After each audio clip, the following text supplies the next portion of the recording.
Yo, salut à tous, c'est le Rookie, j'espère que vous allez tous très bien, même si normalement vous devriez aller bien car ça y est, depuis mardi dernier la NBA a enfin reprise. C'est reparti pour une saison de la meilleure ligue sur Terre et pour ça, cette année j'ai décidé de lancer un nouveau format. Ça s'appelle donc le Récap NBA et comme son nom l'indique, c'est tout simplement un récap.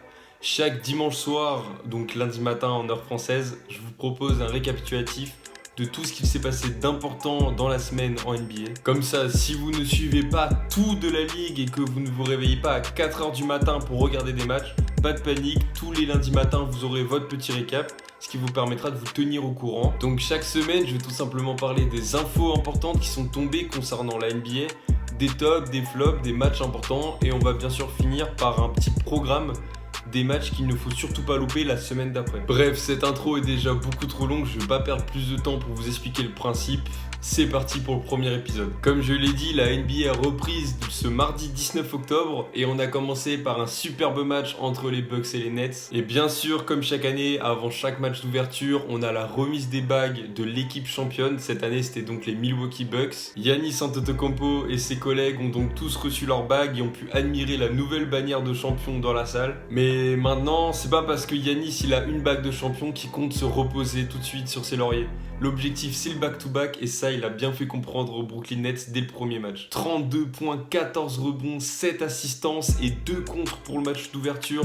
C'est très sérieux. Bon, évidemment, cette année encore, les Bucks se placent parmi les grands favoris pour aller chercher le titre. Donc, je vous invite vraiment à suivre cette équipe tout au long de la saison. Et sinon, cette année, on fête les 75 ans de la NBA. C'est la 75e saison officielle de la ligue. Et pour l'occasion, la NBA a sorti une liste regroupant les 76 meilleurs joueurs de toute son histoire. Je sais 76, il y a eu égalité sur des votes. Je vous mets donc à l'écran la liste des 76 joueurs. Alors, il y a beaucoup de noms qui ont fait beaucoup parler, notamment Damian Lillard, Anthony Davis et Carmelo Anthony, car beaucoup pensent qu'il manque de légitimité pour rejoindre cette liste, et il manque surtout des noms comme Dwight Howard, Pau Gasol, Vince Carter, Tracy McGrady et notre superstar national Tony Parker.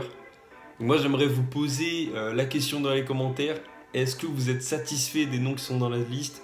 Et sinon, qui est-ce que vous enlèveriez et qui est-ce que vous mettriez dans la liste? Dites-moi tout ça en bas. Et sinon, le meilleur match depuis la reprise de la saison, c'est celui-là. Les Boston Celtics contre les New York Knicks. Le match s'est joué mercredi au Madison Square Garden à New York et s'est terminé après 2 prolongations. C'était un match hyper serré. On a eu Jalen Brown qui nous a mis son career high avec 46 points inscrits dans la soirée. Julius Randle qui commence la saison avec 35 points. Et surtout, notre joueur français Evan Fournier qui a planté 32 points pour ses débuts avec les Knicks, qui a été crucial dans les prolongations. Et donc au final, grosse victoire des Knicks 138-134. Et ce qui est génial avec les New-Yorkais, c'est qu'ils savent rester humbles en toute situation. Double fucking overtime! What the fuck, baby?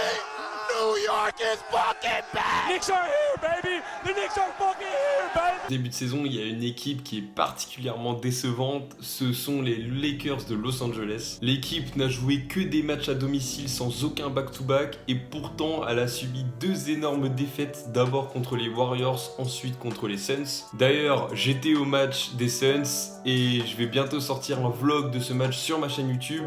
Donc si vous n'êtes pas abonné, c'est le moment de le faire, le vlog sortira dans la semaine. Bon, ce qu'on peut noter, c'est qu'il y a des joueurs qui trouvent absolument pas leur place, notamment Russell Westbrook qui a beaucoup été critiqué sur ces matchs. Il n'a pas réussi à s'intégrer au système de jeu des Lakers et semble totalement ailleurs sur ce début de saison. Et en plus du niveau de jeu décevant, on a eu des tensions dans le groupe des Lakers avec une bagarre entre Dwight Howard et Anthony Davis qui ont dû être séparés en plein milieu d'un match.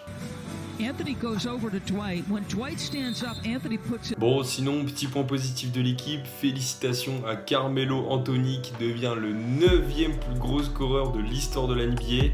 Il vient de passer Moses Malone qui avait 27 409 points en saison régulière. Le prochain à aller chercher pour Carmelo Anthony, c'est Shaquille O'Neal avec plus de 28 500 points. Ça semble très compliqué, mais après tout, pourquoi pas. Bref, j'espère vraiment que les Lakers vont vite se ressaisir et qu'ils vont réussir à créer une vraie alchimie entre tous leurs joueurs.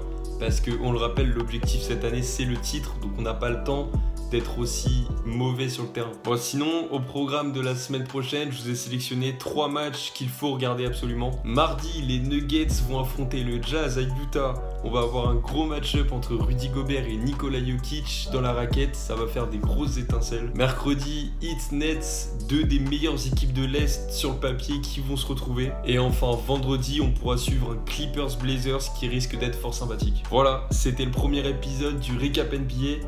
Surtout, dites-moi ce que vous en avez pensé dans les commentaires pour que je m'améliore au fur et à mesure des épisodes. Et puis, si le concept vous plaît, n'hésitez pas à mettre un pouce bleu et à vous abonner. En tout cas, je vous souhaite une bonne saison NBA à tous, peu importe l'équipe que vous soutenez. Et moi, je vous dis à la prochaine. Ciao!